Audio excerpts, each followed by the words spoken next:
400 বছরের বনগাঁর 7 ভাই কালিতলার পুজো নাকি শুরু হয়েছিল ডাকাত দলের হাত ধরে।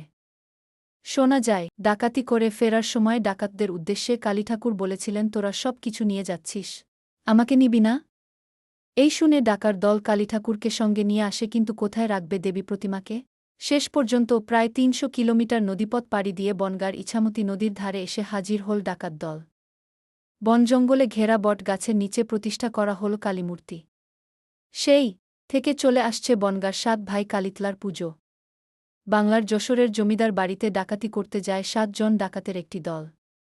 সম্পর্কে তারা ছিল আপন ভাই। ডাকাতি করে ফেরার পথে কালীঠাকুরের আদেশে কালীমূর্তিও সঙ্গে করে নিয়ে আসে তারা।